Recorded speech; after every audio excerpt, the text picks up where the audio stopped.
이 시간에 우리가 함께 읽은 그 본문에서 만나주시고 말씀하시는 하나님이라는 제목으로 하나님의 말씀을 전하도록 하겠습니다. 오늘 본문의 내용을 좀 더 잘 이해하기 위해서 엊그제 그리고 어제 나눴던 말씀 가운데 오늘 본문과 연결되어지는 것을 간단하게 요약하고 오늘 본문으로 들어가도록 하겠습니다. 욥이 고난 가운데 있죠. 그리고 가까운 새 친구가 찾아와서 위로의 말을 전하는데 욥에게 위로가 되기보다는 욥의 마음에 더 큰 상처가 된 것 같아요. 왜냐하면 새 친구가 인과응보 원인이 있기 때문에 결과가 있다. 지금 욥이 당하고 있는 이 고난에 대해서 죄가 있기 때문에 지금의 크나큰 고난을 당한다고 이렇게 비판하고 책망했기 때문에 친구들로부터 욥은 어떠한 위로도 받을 수 없었던 거예요. 그래서 욥이 친구들로부터 어떤 위로와 용기를 얻기보다는 인생을 지으신 하나님께 그의 마음을 돌려서 하나님을 갈망하고 하나님을 찾으려고 그러죠. 욥은 하나님으로부터 자신이 지금 당하고 있는 이 고난의 문제에 대해서 하나님으로부터 위로받고 하나님으로부터 이 고난의 원인이 어디에 있는지, 왜 고난을 허락하셨는지에 대해서 하나님과 이제 논쟁하고 싶었던 거죠. 그랬는데 열심히 하나님을 갈망하고 하나님을 만나려고 찾았지만 하나님을 만날 수 없었어요. 고난 가운데 하나님을 못 만나면 그것처럼 우리를 답답하게 하는 일이 없죠. 그래서 욥기 23장 8절과 9절에 보면 그런데 내가 앞으로 가도 그가 아니 계시고 뒤로 가도 보이지 아니하며 그가 왼쪽에서 일하시나 내가 만날 수 없고 그가 오른쪽으로 돌이키시나 배울 수 없구나.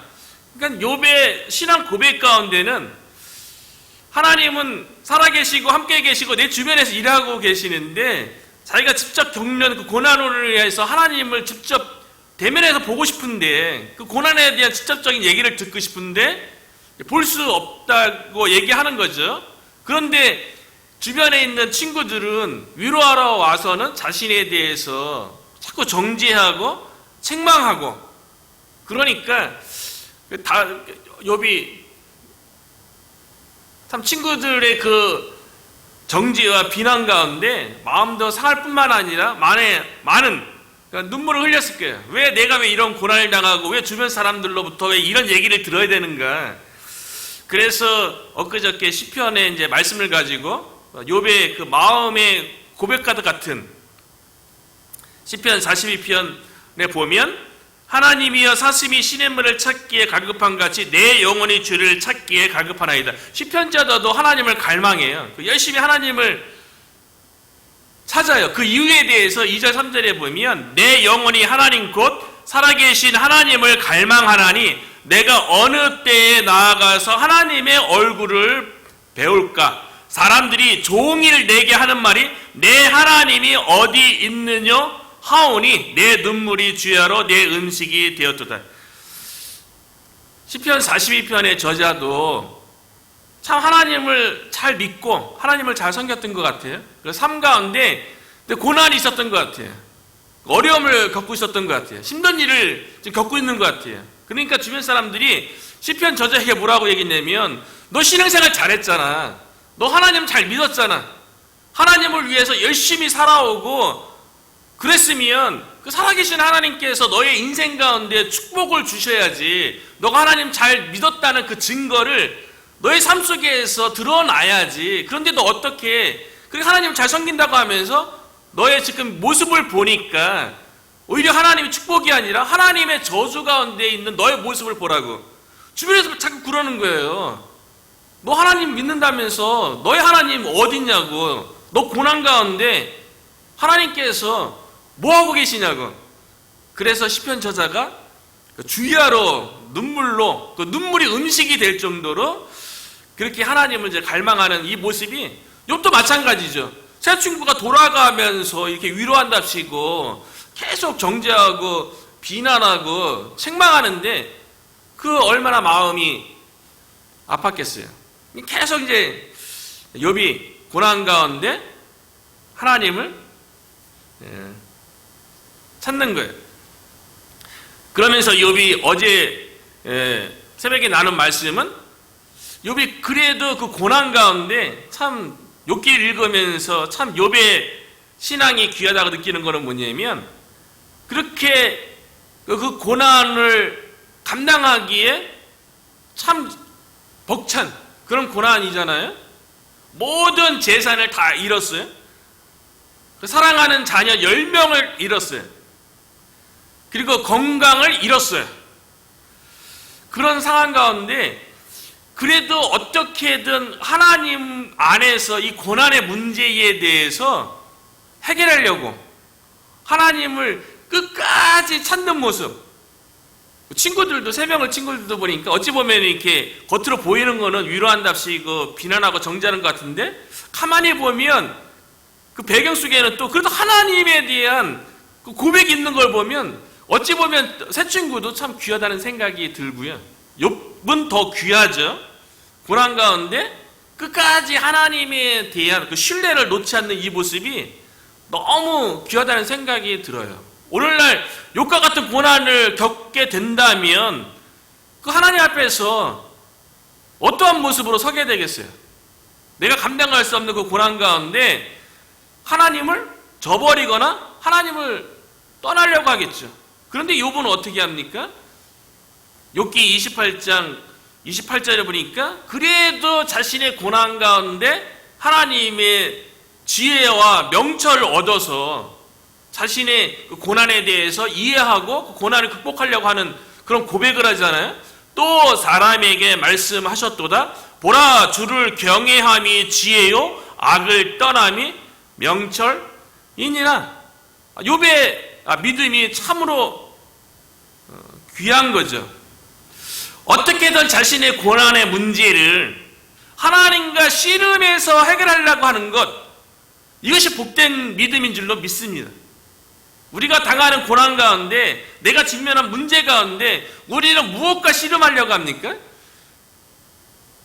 욥처럼 하나님과 끝까지 씨름해서 하나님 안에서 그 문제를 해결하려고 하는 그런 믿음의 태도를 보이는 저와 여러분이 되기를 주의 이름으로 축원합니다. 많은 사람들이 고난을 당하잖아요. 어려움을 당해요. 신앙생활 나름대로 잘했어요. 근데 이해가 되지 않는 거예요. 그러면 대부분의 사람들은 하나님을 떠나거나 하나님에 대해서 거부하게 되죠. 어저께 이제 프레드릭에 가서 이제 전도하려고 이제 준비하는 가운데 있었는데 전화가 왔어요. 시카고에 거주하시는 분이신데 저에게 이제 또 뭐 이렇게 영상을 보고 이제 연락하신 분이세요. 저하고 이제 상담을 하는데 이분은 뭐 교회도 오래 다녔었고요. 한국의 대형 교회에도 다녔었고 기도원도 다녔었고. 근데 이분이 보니까 봐요, 이렇게 사람을 봐요. 그 들리는 게 있어요. 근데 하나님께서 말씀하신다 자꾸 그러는 거예요.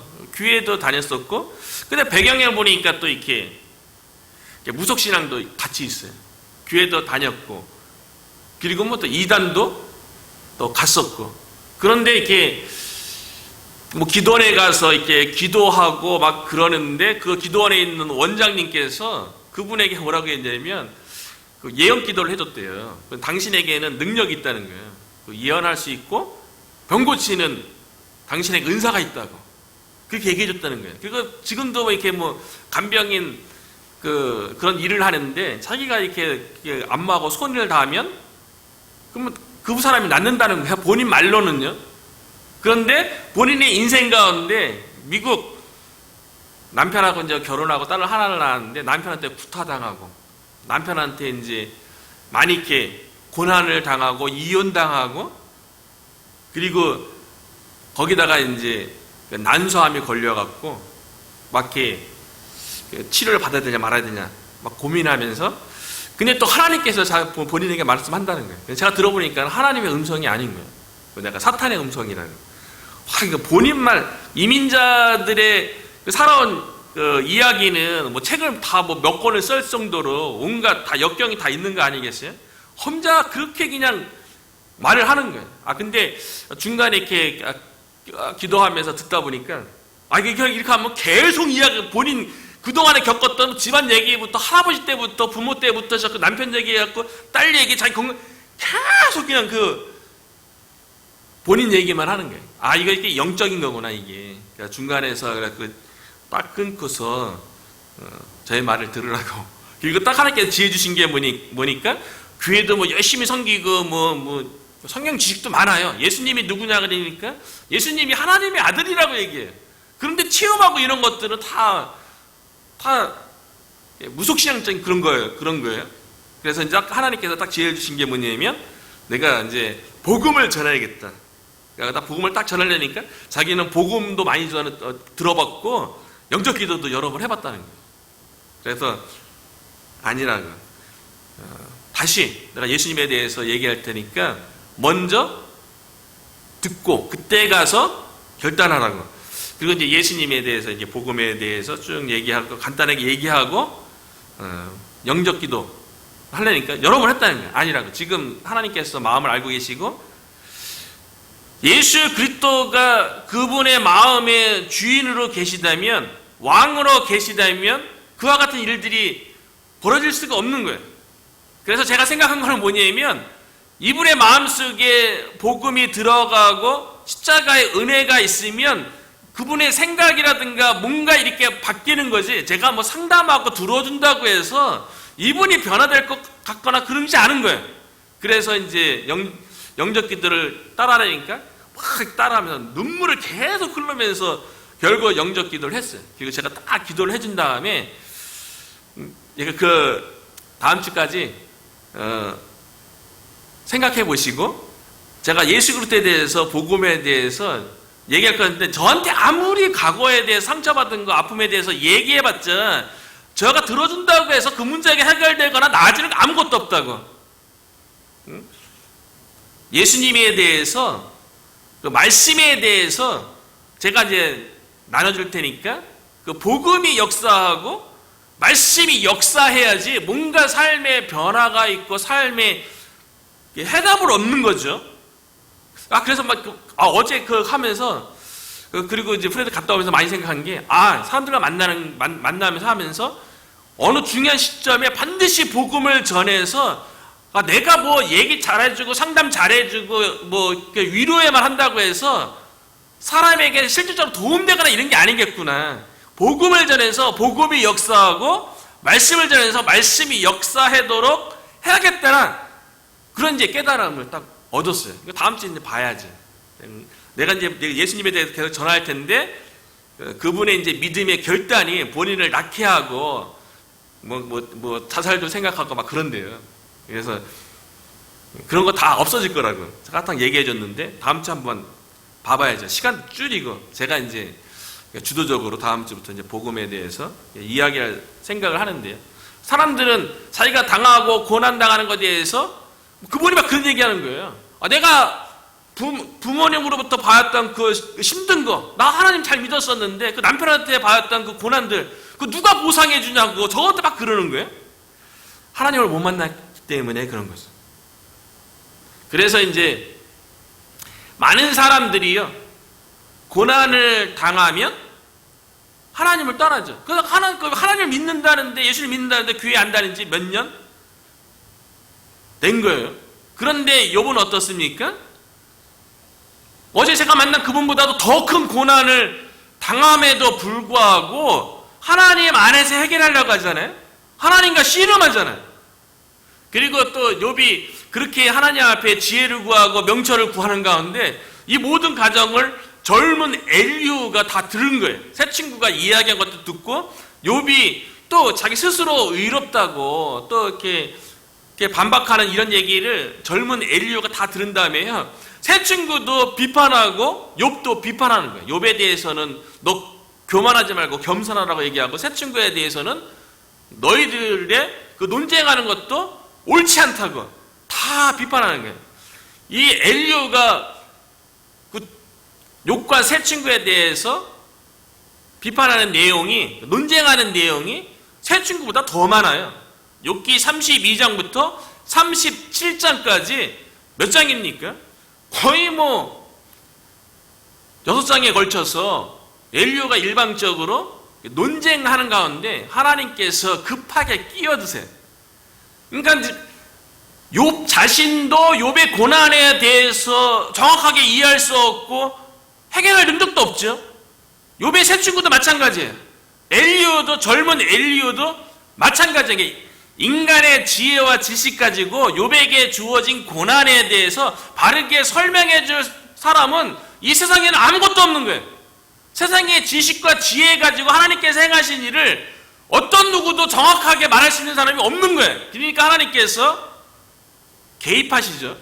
그래서 1절에 보면 그때가 어느 때냐면 엘리야가 32장부터 37장까지 욥과 세 친구에 대해서 계속 논쟁을 벌이면서 비판하는, 얘기를 하면 좀 끝내야죠. 32장부터 37장까지 얘기하면 엄청나게 긴 이야기를 한 건데 멈추지 않고 엘리야가 이제 일방적으로 얘기하니까 하나님께서 엘리야가 말하는 그때 끊었어요. 하나님께서.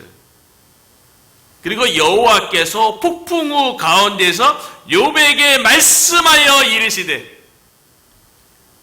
욥도 하나님을 향해서 갈망하고 하나님의 지혜와 명철을 구하고, 또 세상의 친구들은 세상의 지혜와 지식을 가지고 욥의 고난에 대해서 막 얘기하는 가운데 하나님께서 드디어 욥을 만나주시고 말씀하는 거예요. 우리가 하나님에 대해서 갈망하고 하나님을 찾고 간절히 바라면 하나님께서 만나주시는 줄로 믿습니다. 그래서 잠언 8장 17절에 보면요, 나를 사랑하는 자들이 나의 사랑을 입으며 나를 간절히 찾는 자가 나를 만날 것이니라. 어쩌면 욥이 엘리야가 32장부터 37장까지 계속 인간의 그 지혜 가지고 계속 비판하는 가운데 하나님 더 이제 힘들어서 못 듣겠어요. 하나님 저 어떻게 좀 저 이 고난의 문제에 대해서 하나님이 마지막으로 좀 어떻게 좀 저에 대해서 좀 변호 좀 해주고 어떻게 좀 말씀 좀 주십시오라고 마음에 이렇게 간절히 찾았던 거죠. 그래서 하나님께서 만나주신 거예요.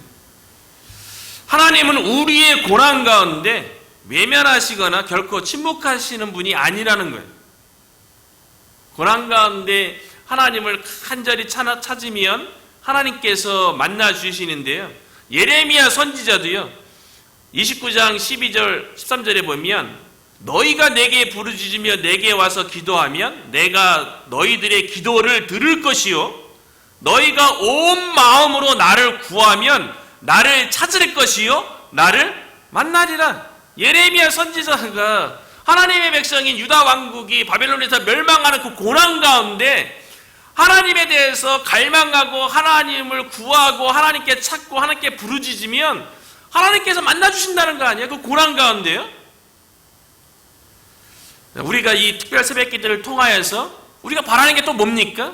마찬가지죠. 하나님에 대해서 갈급하고 우리의 인생의 문제에 대해서 우리의 교회 사역에 대해서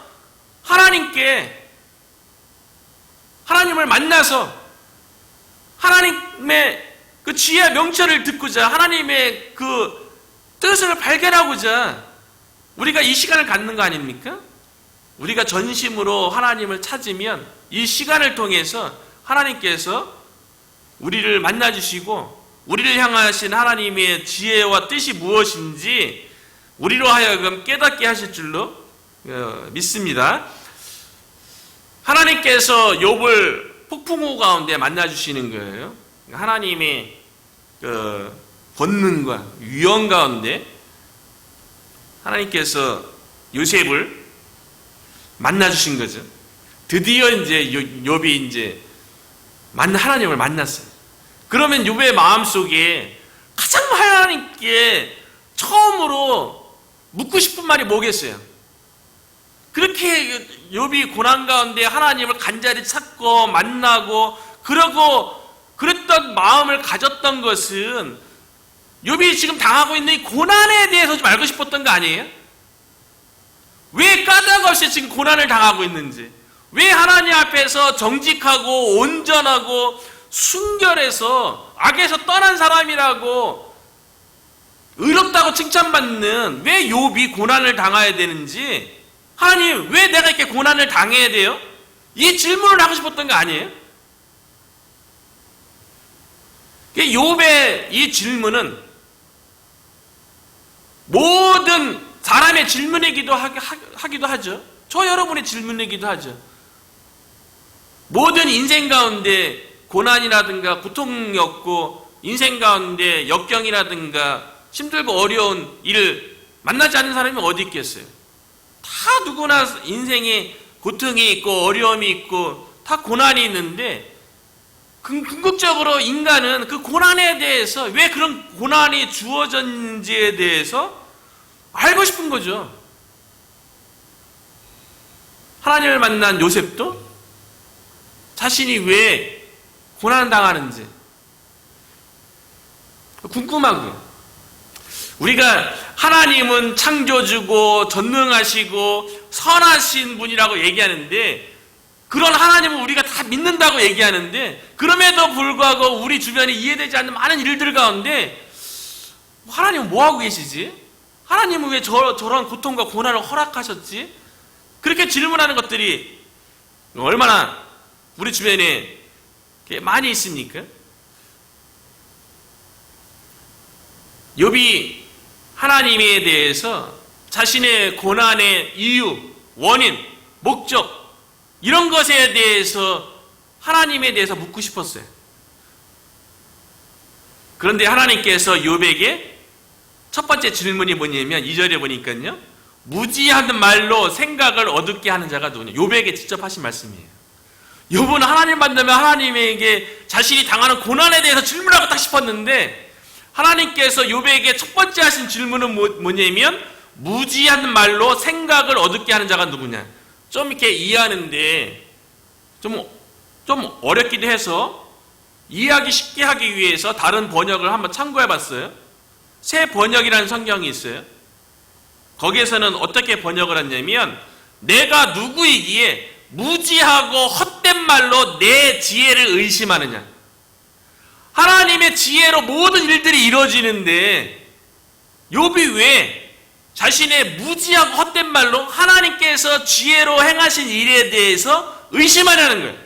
이 얘기는 뭐냐면, 욥이 당하고 있는 이 고난이 하나님의 지혜 가운데 주어졌는데 그 하나님의 지혜에 대해서 왜 의심하냐는 거예요. 쉬운 성경 번역을 보니까요, 이렇게 번역을 했어요. 무식한 말로. 욥에게 본인은 의롭다고 하면서 자신이 고난받는 것에 대해서 막 반박하고 막 변호했잖아요. 그런데 하나님은 그런 욥에게 무식한 말로 나의 뜻을 어둡게 하는 자가 누구냐. 하나님의 뜻이래요. 욥이 당하는 그 고난에 대해서 하나님의 뜻 가운데 주어졌는데, 욥 너의 그 무식한 말로 그 하나님의 뜻에 대해서 왜 판단하는 거죠? 왜 어둡게 하냐고 이야기하는 거죠. 그러니까 욥에게 주어진 인간의 지혜로는 이해할 수 없는 그 고난이 하나님의 지혜와 뜻 가운데 주어졌다는 거예요. 욥은 하나님의 백성이잖아요. 그것도 신실한 하나님의 백성이잖아요.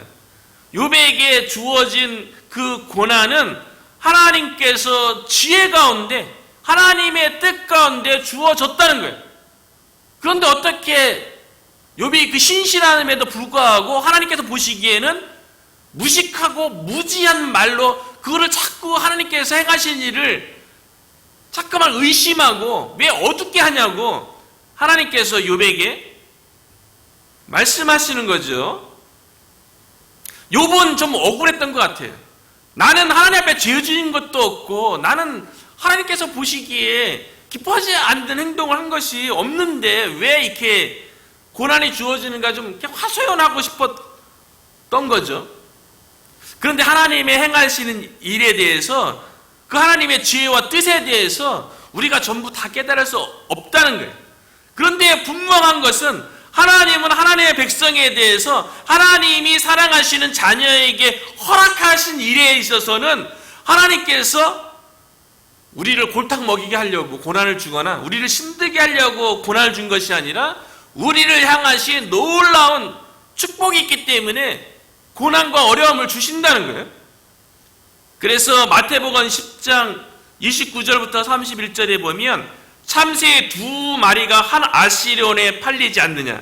그러나 너희 아버지께서 허락하지 아니하시면 그 하나도 땅에 떨어지지 아니하리라.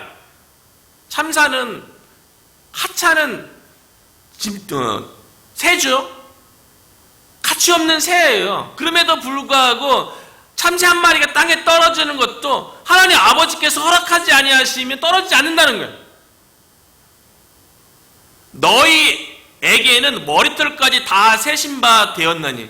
하나님의 자녀는 우리에 대한 하나님께서 모든 거 일거수일을 뜻하고 다 알고 계시고 하나님이 사랑하시는데 두려워하지 말라. 너희는 많은 참새보다 귀하지 아니하냐. 참새도 하나님의 허락이 있어야지 떨어지는데 우리가 참새보다 하나님의 형상대로 지음받은 우리는 하나님이 얼마나 우리를 존귀하게 여기고 얼마나 우리를 귀하게 여기십니까? 사랑하십니까? 그러니까 우리 가운데 이루어진 모든 일들에 대해서 우리를 소중하게 여기는, 귀하게 여기는 그 하나님께서 아무 의미 없이 허락하는 것이 아니라는 거죠. 하나님께서 허락하셨을 때에는 하나님의 깊으신 지혜와 뜻이 있다는 거예요. 단지 우리가 그 고난 가운데 그 하나님의 깊고 높으신 하나님의 지혜와 뜻을 깨닫지 못할 뿐이죠.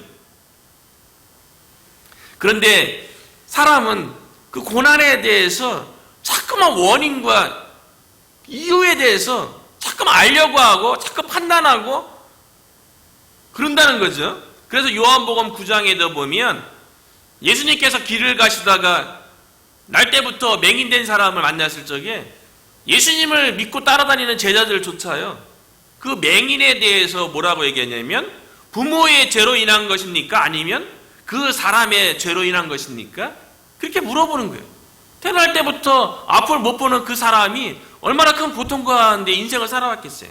근데 그 고통, 고난이 누구로부터 왔냐고 사람은 자꾸만 이렇게 판단하려고 한다는 거죠. 그때 예수님의 대답이 무엇입니까? 요한복음 9장 3절에 보면 예수께서 대답하시되 이 사람이나 그 부모의 죄로 인한 것이 아니라 그에게서 하나님이 하시는 일을 나타내고자 하심이라. 맹인을 통해서 하나님께서 하시고자 하는 일을 나타내기 위해서 태어날 때부터 맹인이라는 고난을 주셨다는 거예요. 그 고난을 통해서 그 맹인에게 하나님께서 하시고자 했던, 나타내시고자 했던 일이 무엇입니까? 예수님께서 침을 진이게 이겨서 눈에 발라서 실론 못에 가서 씻고 와라. 눈을 뜨게 됐어요. 예수 그리스도를 통해서 이 맹인이 눈을 뜨는 걸 통해서 예수님이 세상의 빛이라는 것을, 그 영광을 드러내기 위해서 고난을 허락했다는 거죠. 예수님을 믿고 따르던 제자들 중에 나사로와 마르다와 마리아가 있죠. 그런데 예수님께서 사랑하시던 나사로가 죽을 병에 걸렸어요. 그러니까 마르다가 예수님께 막 찾아가서 오빠가 죽을 병에 걸렸습니다. 빨리 와서 오빠를 어떻게 좀 고쳐주십시오 라고 이야기했을 적에 예수님께서 그 마르다에게 하신 말씀이에요. 이 병은 죽을 병이 아니라 하나님의 영광을 위하며 하나님의 아들이 이로 말미암아 영광을 받게 하려 함이라. 나사로가 죽을 병에 걸린 것은 하나님의 영광을 위한 거래요. 나사로가 죽을 병이 아니라 죽었죠. 사랑하는 예수님의 제자였음에도 불구하고 죽었어요.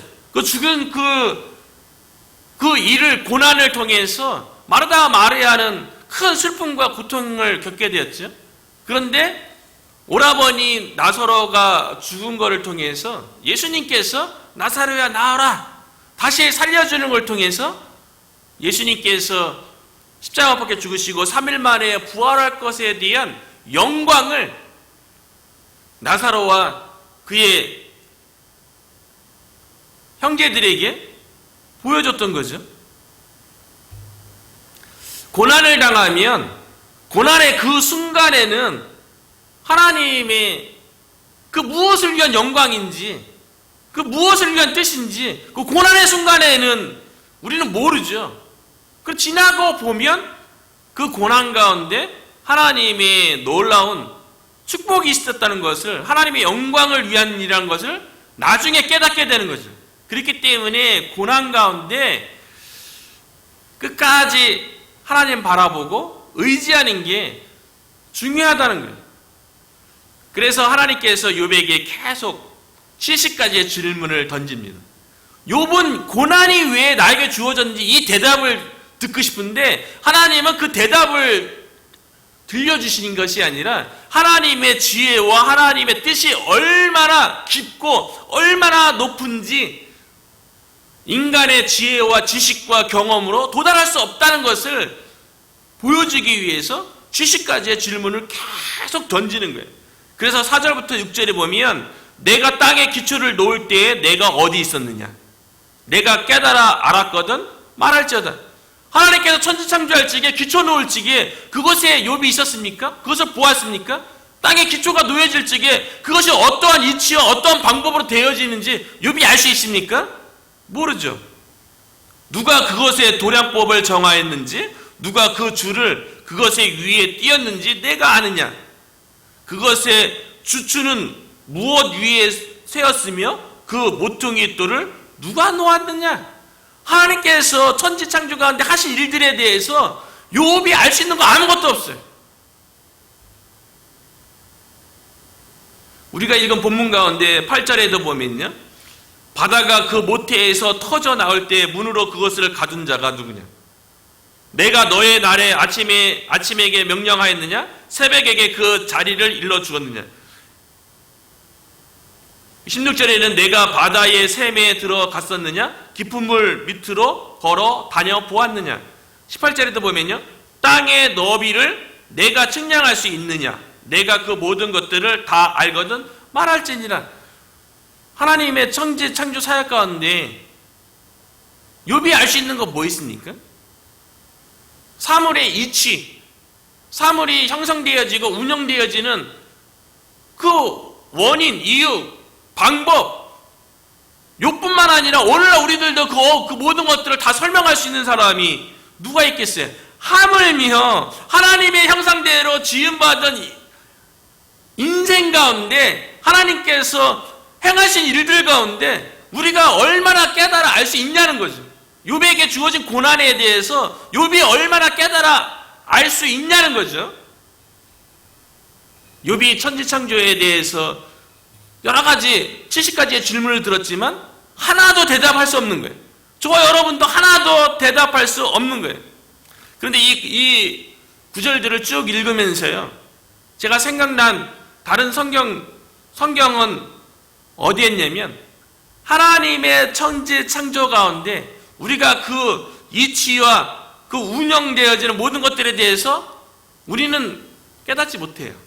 그렇기 때문에 천지 창조 가운데 하나님께서 하신 일에 대해서 우리가 해야 할 일은 딱 하나예요.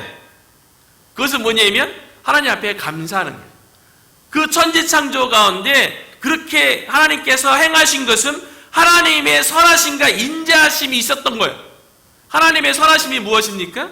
하나님의 의도대로 계획대로 하신 거예요. 하나님의 인자하심은 무엇입니까? 하나님의 무조건 사랑 가운데 천지 창조 만물 모든 것이 이루어진 거예요. 인간을 위해서요. 하물며 우리 인간을 창조하신 하나님께서 하나님의 선하심이 있는 거예요. 우리를 향하신 하나님의 계획과 의도가 있어요. 우리를 향하신 하나님의 인자하심, 우리를 무조건적으로 사랑하심이 우리 가운데 있는 거예요.